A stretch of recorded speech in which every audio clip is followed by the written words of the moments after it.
Om yo brahmanam vidadhati purvam yo vai vedanscha prahinoti tasmai tam hadevam atma buddhi prakasham mumukshurvai sharanamaham prapadye.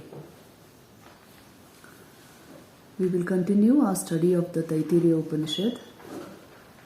Yesterday we discussed a very important concept. We discussed how Brahman is being defined in the Taittiriya Upanishad. Satyam, Jnanam, Anantam, Brahma. And we discussed the meaning of each of these words. Yes? Because if you just say Brahman is the infinite one, what idea do you get of it? And if I say actually Brahman comes from the Dhatu Brihat, vast. He's the vast one. Vast in what? So that's why they are using all these techniques to help us understand. See, please see this clearly. Your mind functions within these epistemic limits: time, space, causation, objectification. Brahman is beyond all this. Isn't it? We saw yesterday what Satyam means, what Jnanam means, what Anantam means. So, Brahman is different from the mind. See, this is the characteristic difference pointed out in Indian philosophy, in Vedanta. And it is of the nature of non-duality. In consciousness, there is no multiplicity and duality. It's all in the mind. And mind is different from Brahman. Mind is different from consciousness. Very important point. You won't find this in Western philosophy. Clearly they pointed out, no, that it is the limitless one. What are the limits? They are the epistemic limits which the mind uses actually to function. So mind is separate from consciousness. So you see, many ask this question, how do you know Brahman is consciousness? It is openly put in the Upanishads. And not just here. If you go to the Mahavakyas, Prajnanam Brahma is a Mahavakya. Pure consciousness is Brahman. And Tat Tvamasi. You must have heard of this in the Chandogya Upanishad. You are verily that in your real nature. O Shvetaketu, you are that. So the consciousness in you, in its purest form, is nothing but a reflection of Brahman. What we call Atma or Atman, it is a localized version of that same Brahman. So you are verily Brahman. That is why Aham Brahmasmi. And Ayam Atma Brahma. The Atman is nothing but Brahman. So if I use the word Atma in Hindi, it causes lot of confusion. Because you think Ashariri Atma, the ghost concept comes to the mind. So we use the word Atman in Sanskrit. It means the self, the unit of pure consciousness, which is your real nature, your true being, which is you, yourself. So all these Upanishads are giving you all these clues, please understand. Otherwise we would be very happy considering ourselves to be our personality. That would have been the only idea you would have had of yourself. Without this kind of thinking, I am telling you, you will not come to even to the notion of self. You will be happy with your personality. Human growth is about personality development. See, this is what the modern world thinks, isn't it? Those who don't come to this knowledge, this is how they think. It is about assertion, it is about how you project yourself, it's about the manifestation. It is not about being. Your real nature is unchanging. Your personality is changing. Isn't it? Personality changes throughout your life. As you gain more knowledge, more experience, your personality will change. But your self does not change. So then who are you? Personality or self? Because that is Satya, means that which does not change. We discussed yesterday. So the truth about you is the self.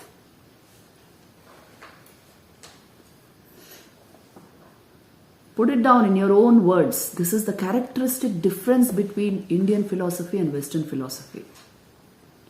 There's no concept of self, pure consciousness. Self means personality there. So build your personality, culture the mind, polish your behavior, because that is you. We always had these very deep ideas. So, we believed in what you can say, putting truth before anything else. You must know the truth of your being. Then you pose as anything in the transactional world. That's fine.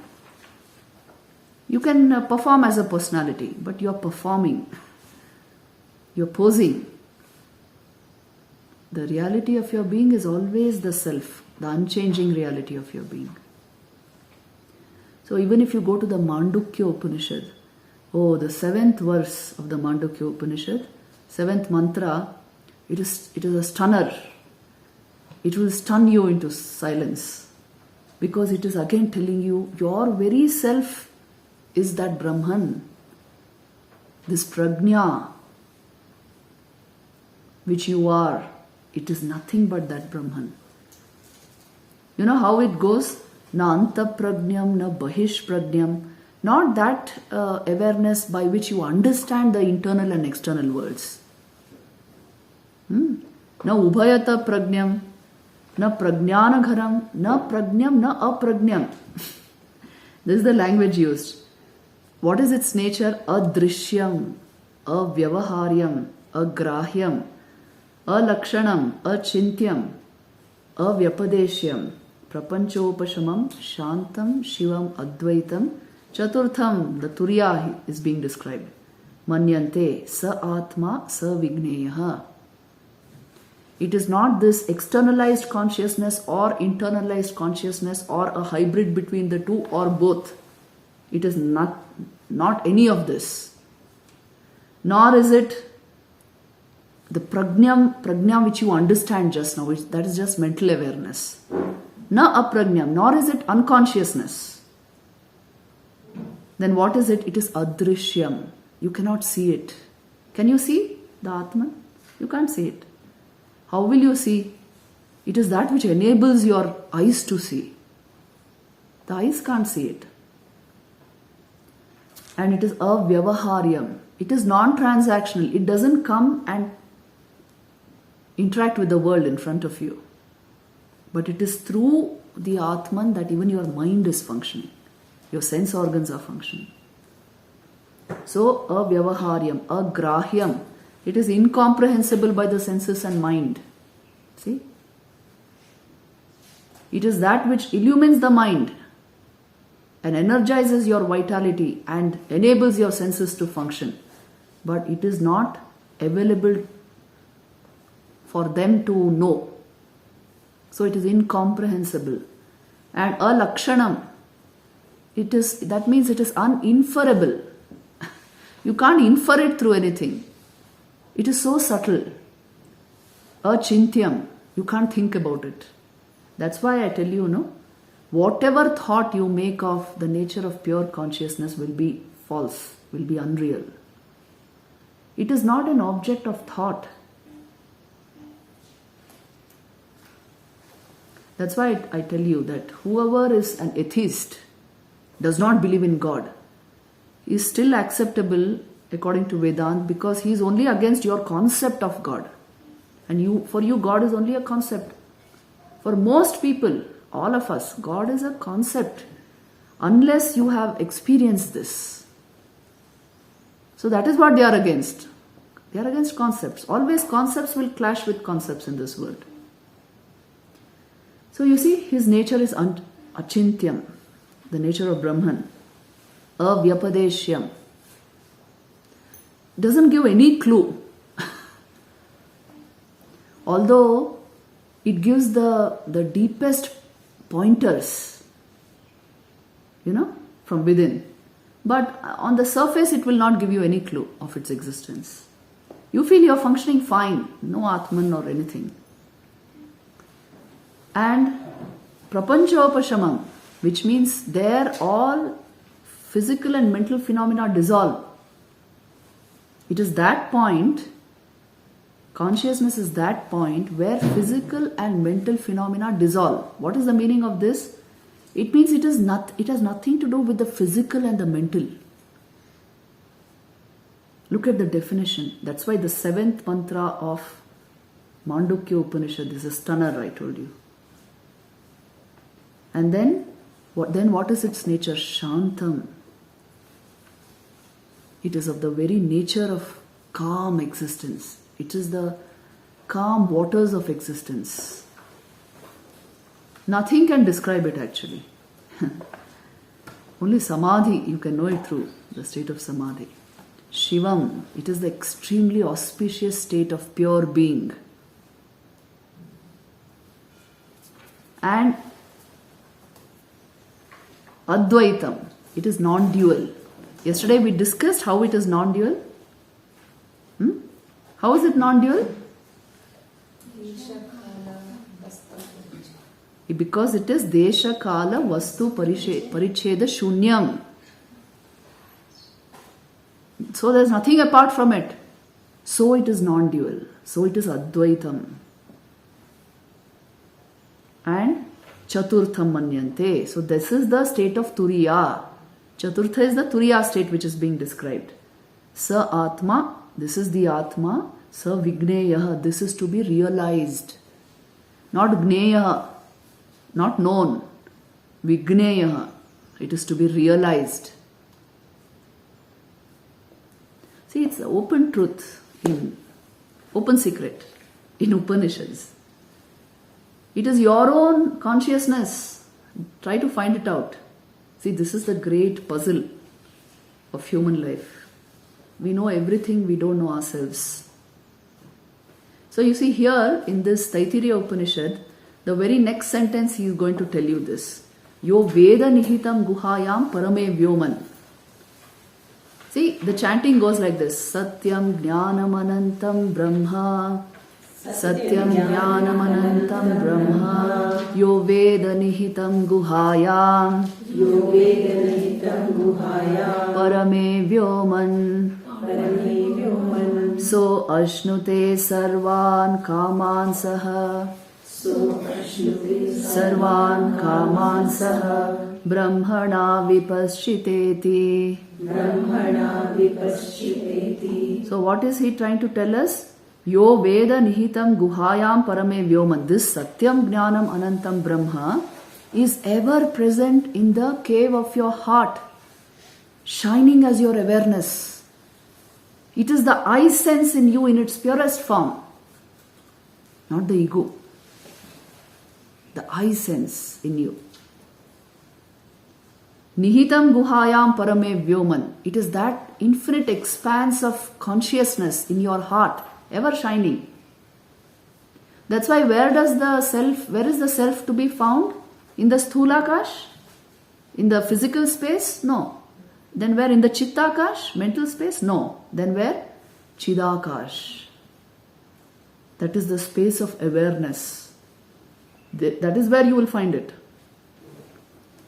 Chidakash, not Chittakash. Chidakash. So wherever there is Atma Vidya, you will find that word, Chidakash, being used. You will not find it in the physical and mental space.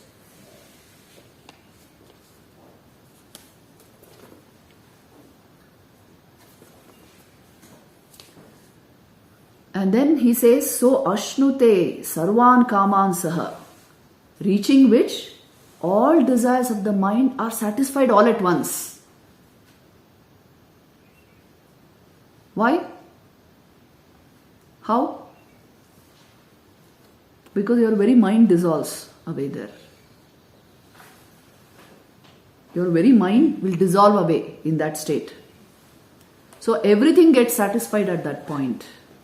That is why it is called Brahmavid Apnoti Param. The Brahmavid, it began like this. This portion of the Taittiriya Upanishad, the knower of Brahman attains the highest because his very mind, along with all his desires, dissolves away. Now, because we are identified with the mind, we get scared. Arey, what does this mean? I will dissolve away. My personality will go. To discover the real self, you have to dissolve away the personality. Personality sense. There's no real truth in personality. It's like makeup, You made yourself up to pose before the world. You have to put it down when you go to sleep, isn't it? Or like a mask which you wear. Suppose you can't remove that mask, how will it be? Now those COVID masks we were wearing so many days. My entire US trip I was in that COVID mask, Suppose you can't remove it, then how would it be? Yes. So this is how we are just now, wearing the mask of personality and not able to put it down. Because no self-knowledge. Isn't it? It's a very tragic situation, but we don't understand. So you are only sensitive to the ego, not sensitive to the self or the ideal. When you live like this, you will live very superficially, isn't it? So see the precariousness of our condition. This is what they are saying. Even in the Latin word personality comes from the Latin word persona, which means mask. It actually means mask. It's the mask you wear to show yourself to the world, that you are like this and you are like that. But mask is a mask. If you can't put it down. See, in those days, these Greek actors, in ancient Greece, women were not allowed on stage. And the Greek actors used to wear various masks to portray various characters. Like when they had to play the role of a king, they would wear the mask of a king. When they had to play the role of a queen, they would wear the mask of the queen. And then now the same character is the queen. The same person is playing the role of a queen. So this is why the term persona came about. That mask is so important. So we are also like that, wearing personality mask. And you play so many different roles, you see. At the workplace, you are the boss. At home, you can't be the boss. Somebody else is the boss. Then with your friends, you are something else. In the ashram, you are something else. So we play so many roles in our lives. They are all masks you are wearing. Your real self, if you are identified with it, you will not require any mask. You will be fine where you are. You will function magically well. But if there is no self-knowledge, the mask is all important, Quickly, I have to wear the mask. Otherwise, I'll be a nobody.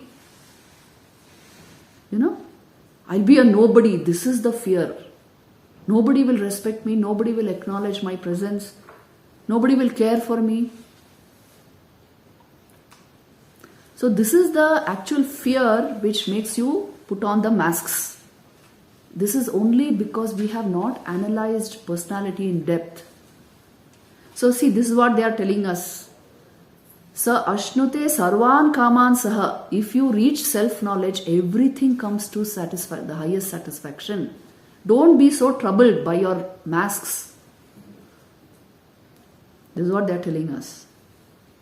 The man of self-knowledge, the man or woman of self-knowledge has lost the sense of personality. Have you seen this? In all great ones, they will never try to build personality anywhere. Because their sense of themselves has changed. But they will radiate pure being. Mark of realization is radiate so much peace and happiness and a kind of pure feeling in everyone that we become like children in front of them. Everyone will become like a child. Have you seen Holy Mother's life? Every man, woman who came to her felt like they had come to their mother. What power is this? Ki kore ota korte parlen ma. Only one established in this knowledge can be like that. Isn't it? We become bereft of personality when you come in front of a real sage like this. And when you are in front of very egoistic people, your ego also will blossom forth. will manifest in a huge way. But in front of a sage, you become a child because he himself is like a child. He doesn't care for your personality. So you will not care for it either. So please understand, all this is based on self-knowledge. So you never feel threatened in life. In Kathopanishad it is so beautifully put, that there is no fear for the man of this knowledge, self-knowledge. Because fear comes when you have something to protect which is threatened, isn't it? Usually it's your personality that is threatened by the world and you have to protect it. But the man of realization has no such fear because he doesn't care for personality. He is radiant with truth, so doesn't bother about wearing a mask.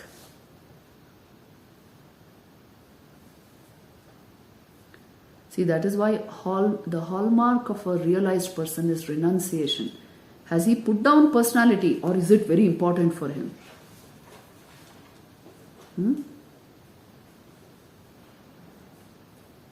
This doesn't mean that we become namby-pamby, we don't have any solid views of our own. It doesn't mean all that. Please understand.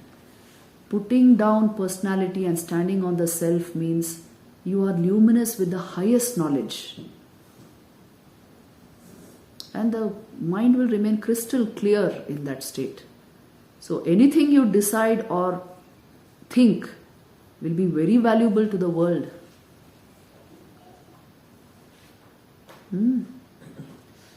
So that's why you have all this. Sa ashnute sarvan kaman saha brahmana vipaschiteti. This is the glory of the knowledge of Brahman.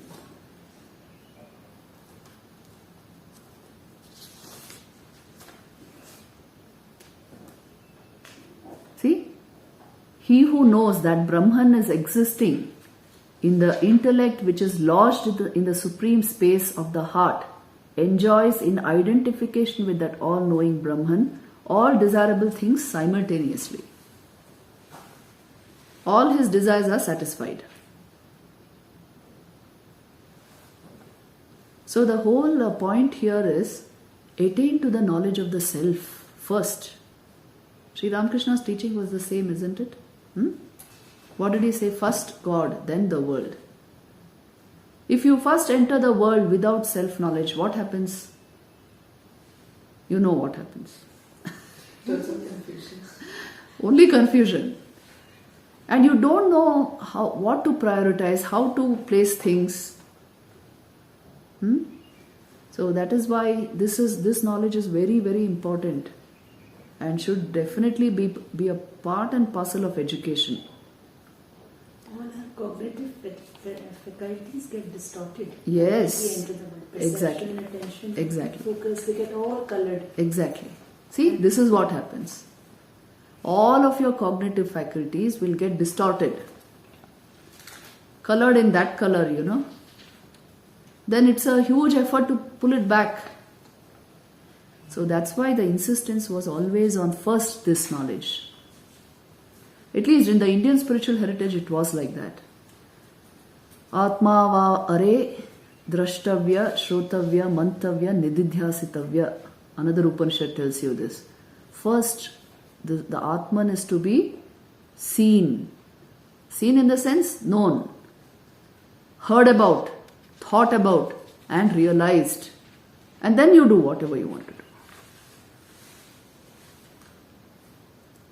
So all Upanishads, you see, that is why there is only one message.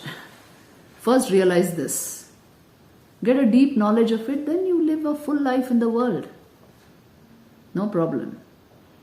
Because now they are going to tell you a very important thing. Because this world of manifestation emerges from this consciousness.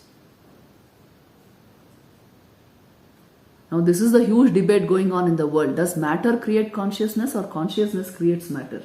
Everybody is fighting over this, okay? Scientists and philosophers and everyone is fighting over this. So all the neurology people are telling, no, consciousness is epiphenomenon of brain. Brain is primary. And all the metaphysical people are Philosophers are telling, no. You're doing your brain science in awareness, in consciousness. So consciousness is primary. Now which is primary? So you see, the Upanishad comes to our aid. They are telling you, Tasmadva etasmad atmana akasha sambhutaha. Okay, come on, first you will chant with me. Tasmadva etad atmana akasha sambhutaha. Atmana akasha sambhutaha akashad vayuhu. Vayoragnihi Agnerapah Adbhya Prithvi Prithivya Oshadhaya Oshadhibhyo Annam Annat Purushaha Sava Esha Purusho Annarasamayaha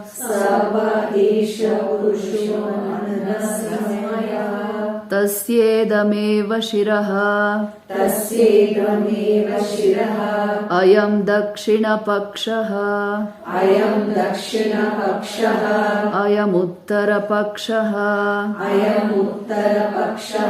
Ayam Atma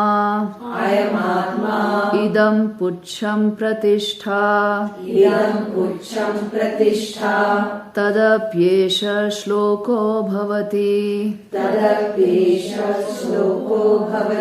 Iti Prathamo Anuvakaha. So you see, they are telling you Tasmadva etasmad atmana akasha sambhutaha. That is why from this Atman verily arose Akash, space. From space, Akashad Vayuhu. From space arose air. Vayoragnihi. From air arose fire. Agnerapah. From fire water.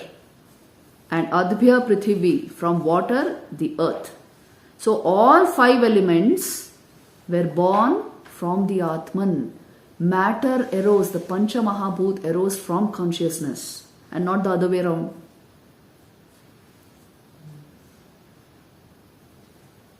See, this is called Shruti Praman, which means proof of the evidence provided by the Shruti, by the scripture, towards the primacy of consciousness. Matter arose out of consciousness, not the other way around. It's actually there in your own experience, Why should I... Suppose you say, what is the proof that this evidence is true? Okay, then we'll provide proof even just like that. There's something called phenomenology. Have you heard of it?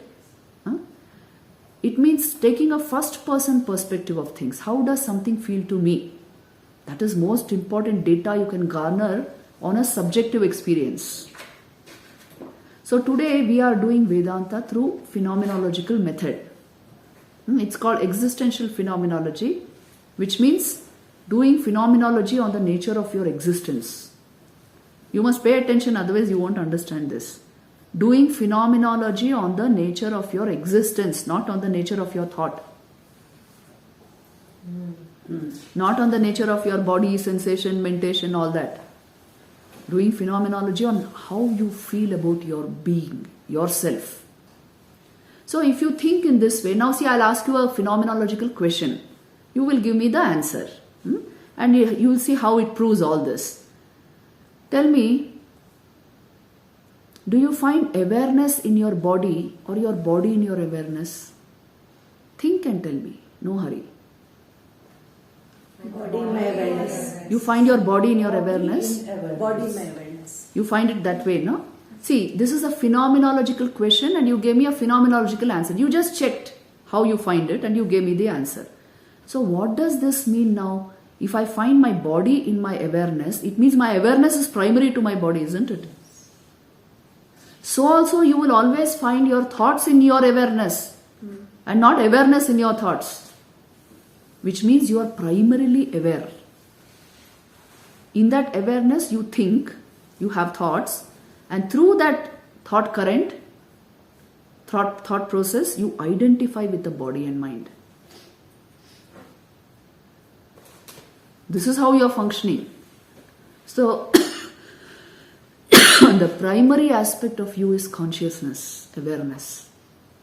See, this is called phenomenological inquiry. It doesn't require anybody to tell you this. It's your own experience. Fundamentally, I am aware. In that awareness, through a thought process, I identify. There's no other way to identify also. Isn't it? So this is called the phenomenological method, existential phenomenology. It is the basis of the science of consciousness, Vedanta. Unless you learn to think like this and check out for yourself. See, no book told you this. You told me yourself. Isn't it? So, the Brahman that you require, the evidence to the truth of Vedanta you require is within you. Vedanta is in the very structure of your experience, in the structure of your thought. It is there before you start thinking, and it will be there after you stop thinking. Because it is the awareness in you. That is why I say our body. Like whenever we You see, we don't say I the body. We say my body. my body. No? My mind, my thoughts. Which means they belong to me. Now, who's that me? You always acknowledge fundamentally the fact of your awareness. Only we don't bring it into dialogue. And even monologue. Even in thinking, you don't bring it. This is the problem. So Vedanta leads you back to that.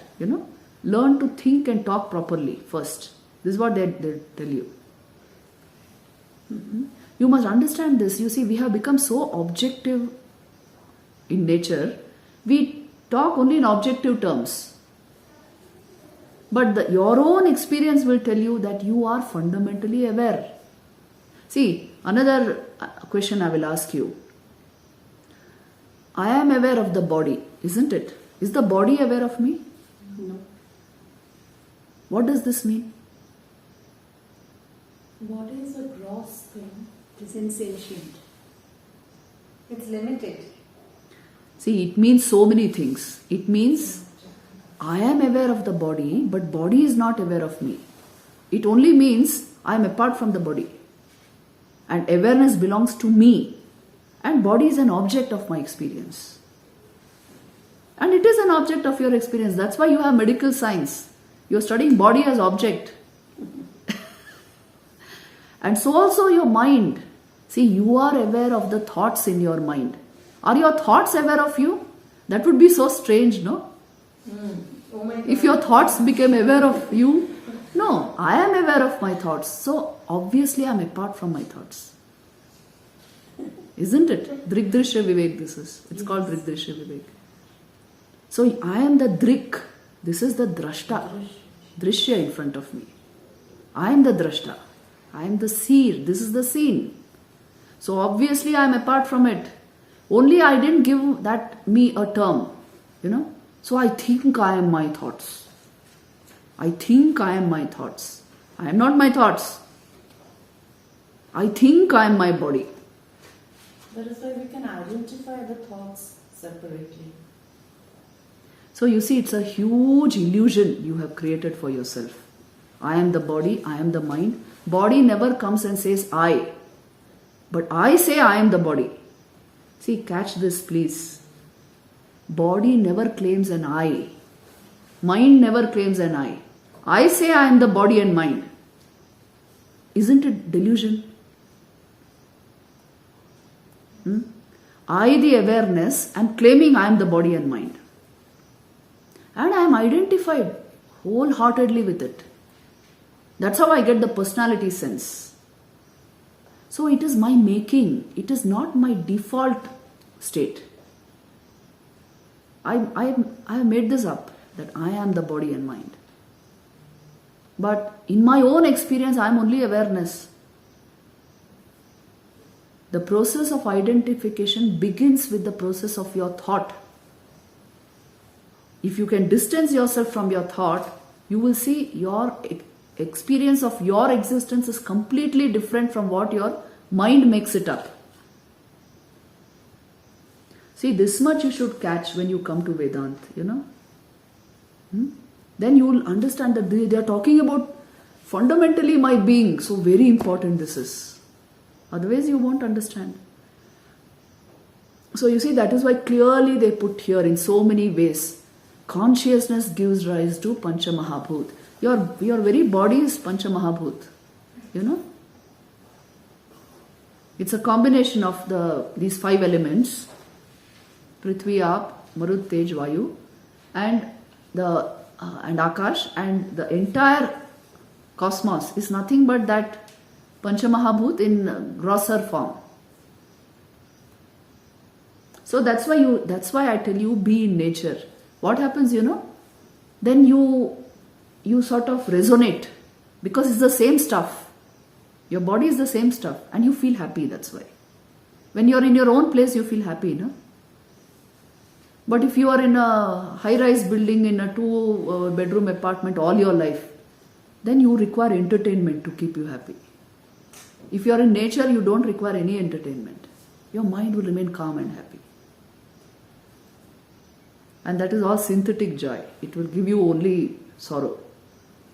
But this is natural joy because your very body is made up of the same stuff. And mind is nothing but subtle matter. It is also made up of the same stuff. Only yourself is different. It is made up of consciousness. And it alone is sentience. Is it right what I am saying? Yes. Or I'm making up something and it's your own experience. See, you only gave me the answers, isn't it? I am aware of the body. I am aware of the mind. Obviously, I am apart from body and mind. In fact, you check this out and see, whenever there is sensation in the body, suppose there's some painful sensation. Now your knee was hurting in the morning. Check and see, the sensation of pain also is objective to you. Yes. Check and see. It is objective to you, but because it doesn't feel good, I quickly identify and say, I am in pain. I am in pain. This, the more you deepen Vedanta within you, the more you will understand every experience is objective to me. And then who am I? That's why I am of the nature of pure awareness. So in all these ways they are putting this in front of us. Does that mean I will not feel any pain? No, you may feel pain. But you will always see it like this, you know. Pain is there, I am not in pain. Yes. You will see it like this. Even all our mental pains, they are all the more, you know, terrible. So even that you will see it like that. Pain is there. I acknowledge it, but I am not in pain. So you see, pain is there in life. It's a kind of compulsory. But suffering is optional. You can suffer as much as you want to. You identify, you will suffer. Be a little distant from it, you will bear it in a nice way. Do all that is required to get rid of your pain. I'm not saying, well, don't do anything.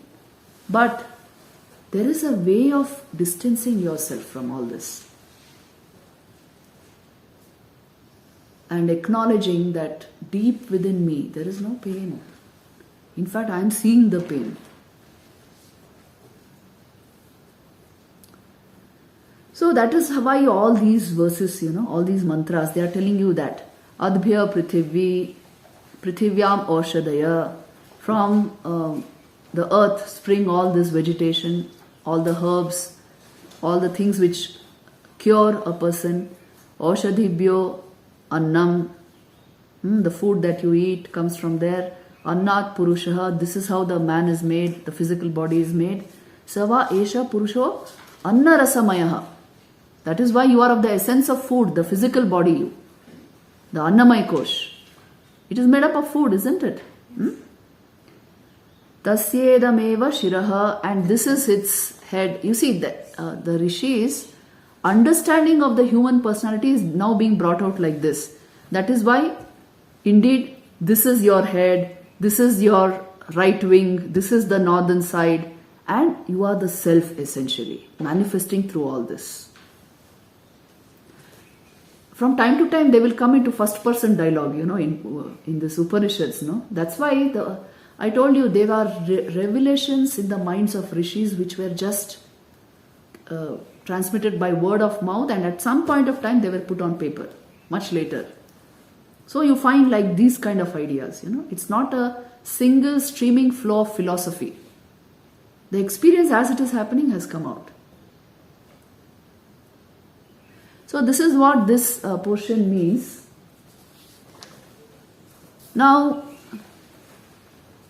many times, when we are doing Vedanta Vichar, see what I told you just now as existential phenomenology.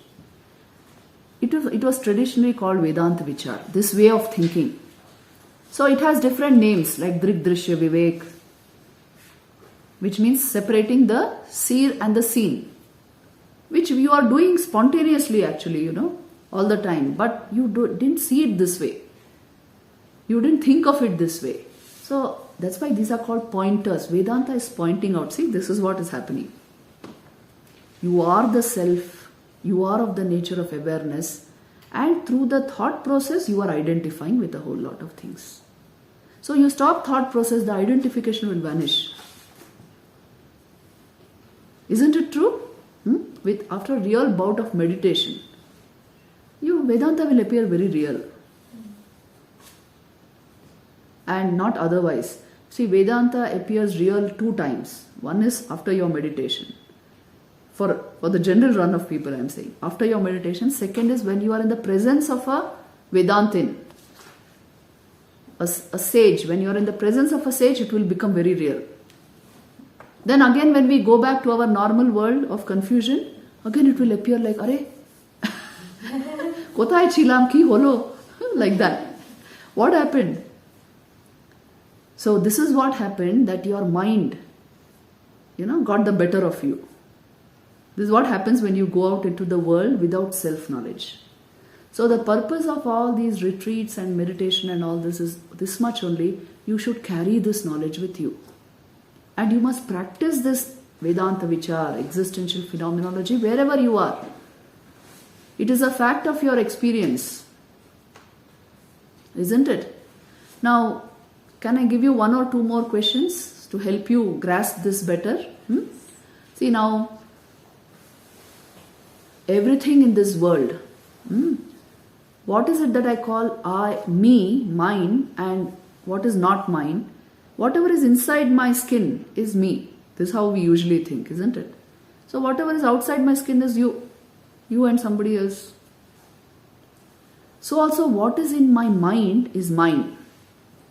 My thoughts, my emotion, my attitude, my thinking, all this.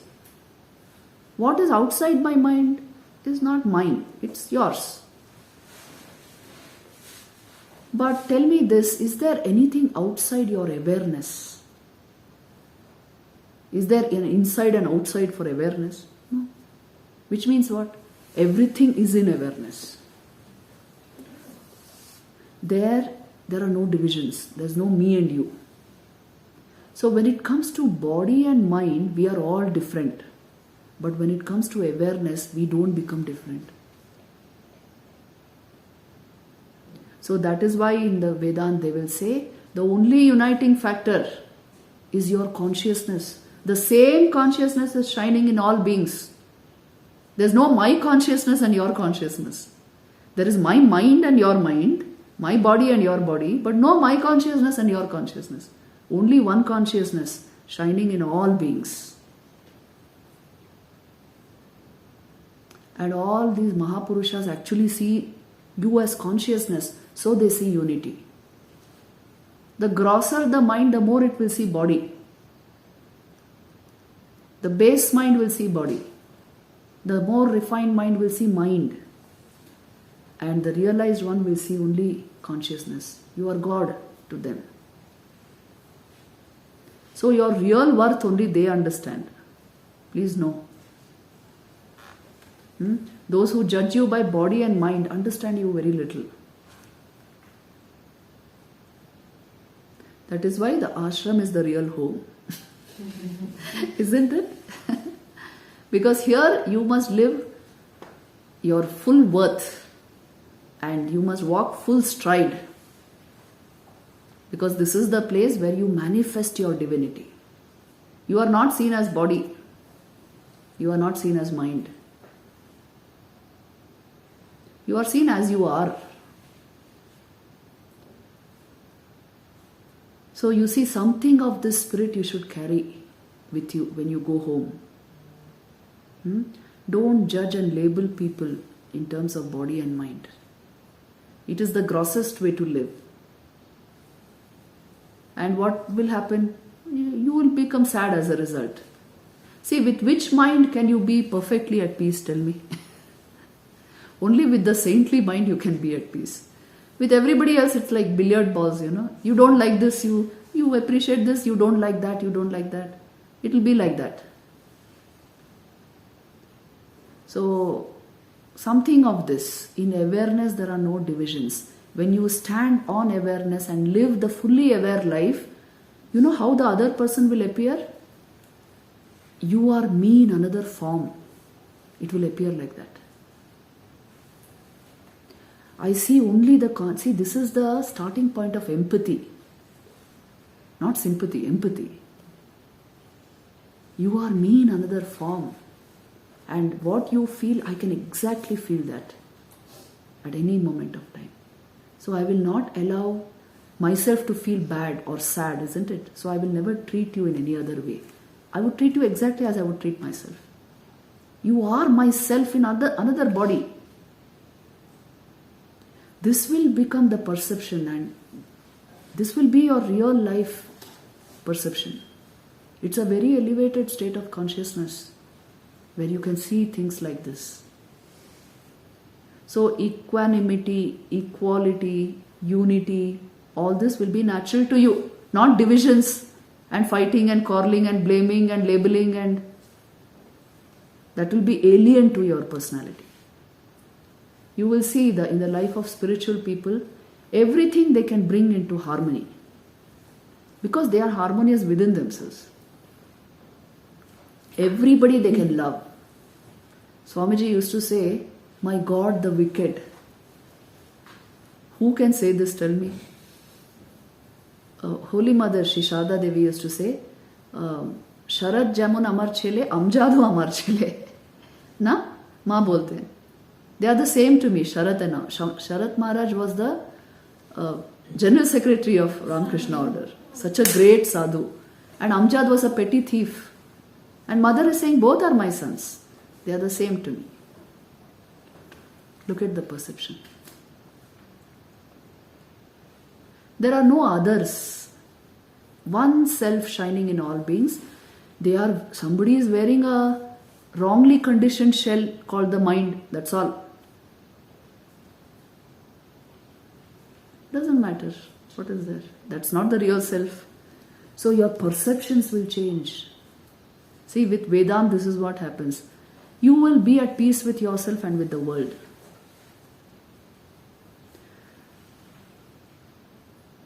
Constantly, what is happening is your mind is being bombarded by the media.